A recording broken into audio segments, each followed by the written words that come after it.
বানপানী বানপানী বানপানী বৰ্তমান অসমৰ চৌদিশে বানপানীয়ে বানপানী 2004 চনত বানপানী হৈছিলে তাৰে পিছত আমাৰ ইয়াতে বানপানীয়ে নাছিলে আৰু বহু বছৰ পিছত এইবাৰ এয়া চাওক কেনে ভয়াৱহতা লৈছে বানপানীয়ে যিটো ঠাইত কেতিয়াও বানপানী নহয়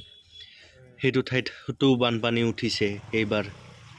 আৰু বৰ্তমান পানী বহুত হাৰত বাঢ়ি গৈছে চাওক আপোনালোকে চাওক গেটেৰে পানী ওলাইছে মানে গোটেই চোতাল দুটাল ঘৰে চৰে পানী হৈ গৈছে যাৰ ফলত চৌদিশে পানীয়ে পানী হৈ গৈছে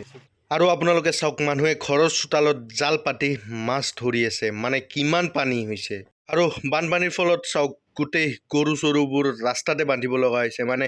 এনেকুৱা অৱস্থা হৈছে যে ঘৰত ঠাইয়ে নাই ক'ত বান্ধিব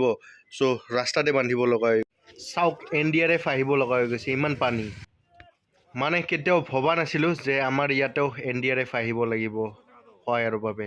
আৰু তেখেতলোকে চাওক কিদৰে কাম কৰি আছে মানে নিষ্ঠাৰে তেখেতলোকৰ কামবোৰ আগবঢ়াই গৈ আছে চাওক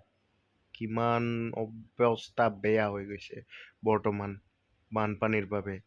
চাওক আমাৰ কামৰূপ জিলা উপায়ুক্ত মহোদয়ো বানপানীৰ খবৰ ল'ব আহিছে মানে ক'ত কেনেকুৱা হৈ আছে অৱস্থা সেইবোৰৰ খবৰ ল'ব আহিছে তেখেতো